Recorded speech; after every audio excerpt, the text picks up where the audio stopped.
We have talked in this program so far, and you have heard the words about child abuse. A woman by the name of Cheryl Horton and others tell an even more grotesque story, ladies and gentlemen. Having babies to be turned over for human sacrifice to Satan. And we'll deal with that when we come back. I am begging you, if you're a parent and you've got kids there, that this subject is just too upsetting for your young children. Please get them out of the room or change the station. We urge you to exercise parental discretion. It has been established, as you have already seen on this program, in courts of law now, that human sacrifice is sometimes an element in rituals performed by people calling themselves Satanists. There is no longer any doubt about that, though just how often it actually is done is obviously impossible to know. The ideal sacrifice, we are told, apparently requires babies. And there are those people in satanic sects, including mothers who have belonged, who tell of babies being bred for sacrifice. As sickening and unbelievable as it sounds, bearing children for use in satanic rituals may really be happening. My daughter, who I named Wendy, was sacrificed at birth with an upside-down cross and then taken outside and buried. My son, they kept and let live till 2 years old, and then he was sacrificed. Michael and I had a son, and he was dedicated to Satan at birth, and at 6 months of age he was sacrificed to Satan. It is most common for the heart to be taken from the child and offered to Satan. These women say they speak from personal experience. They claim to be breeders, forced by covens to bear children, both as a way for the cults to get new members and to find fresh victims for ritual murder. Did you give birth to infants who were sacrificed? My first two. Were sacrificed? Were sacrificed. I was told it was the highest honor I could ever do as a woman, was to sacrifice my first two. And you did that? I was so brainwashed, I believed their philosophy. Jackie tells us she was able to escape her satanic cult. Today she helps other women, like Donna, who are trying to break free. You killed your babies? Take the skin off. You skin the baby? You take the baby's skin off? Do you feel remorse? Have you told the police? I had to do what I had to do, or I'd be killed like the babies that they made me watch killed, and that they put in my hand. They said, "Obey, or this is you." Jackie, you have some pictures drawn during the therapy sessions by the people who've been through this. Why don't you show me some of them?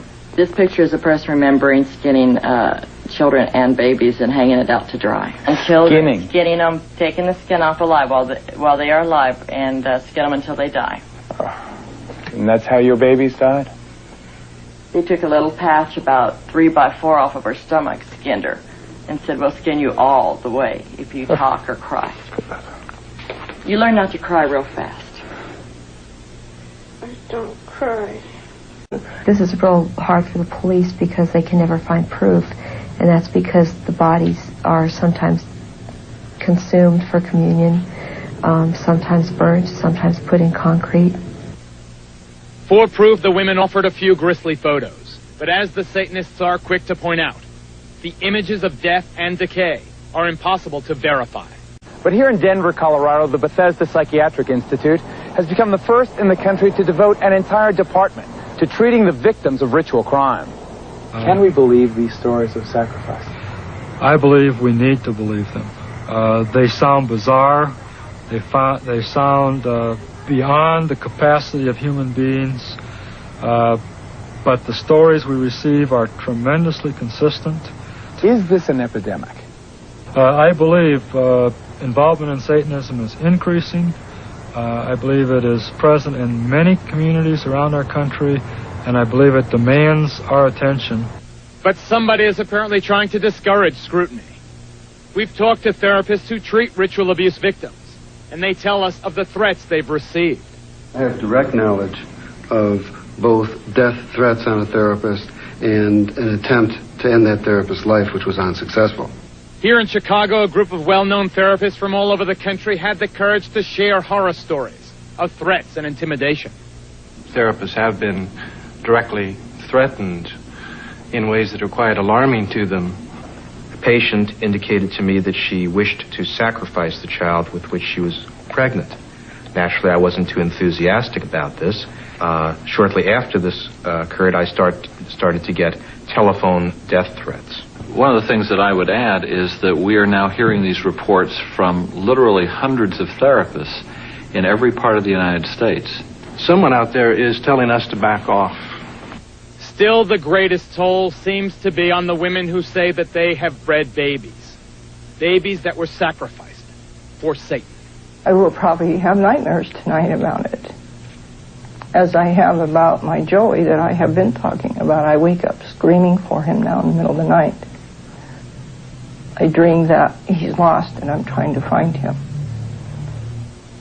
Sickening, so incredibly outrageous, so incredibly unbelievable. But Zena LeVay, are these women lying? You have to understand that every single thing you've given as examples of Satanism here are completely from a Christian standpoint.